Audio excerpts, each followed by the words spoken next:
How do we know ourselves? How can we acquire knowledge?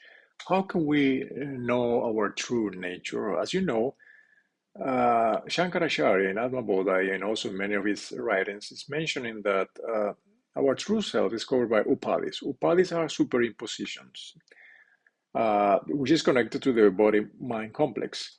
So the methodology that I would like to explain right now, how to reach to that level, is not Vedanta today, it's not yoga philosophy, it's coming from the Tarka Shastra, which we should not miss with those previously mentioned philosophical approaches.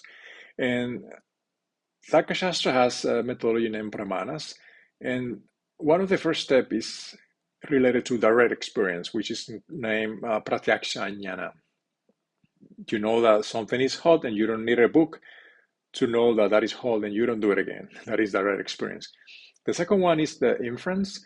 Inference is just connecting dots until you have the necessary awareness to that deliver then a specific behavior.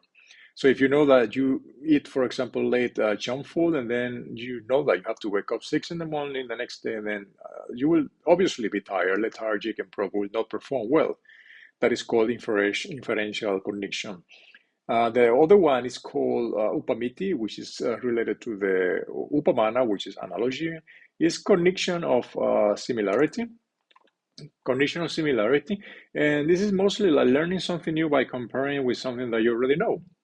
For example, you have never seen pomelo, this fruit pomelo, but someone tells you it's like a giant, thick-skinned grapefruit looking. And then in the end, when you go to the marketplace, then you instantly recognize it, and then you know, okay, this is pomelo.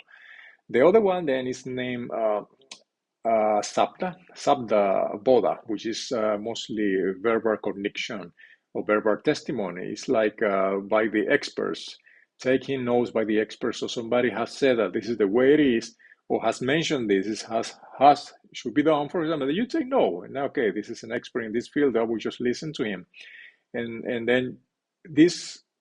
After this one, then comes then intuition. Intuition, you don't need the direct experience, you don't need inference, you don't need cognition of similarity, you don't need even verbal cognition. You go straight to the point through senses enhancement. So for this, we need to a little bit overtrain or train a little bit our body-mind complex and have a little bit more connection with our soul to use this skill that we all have.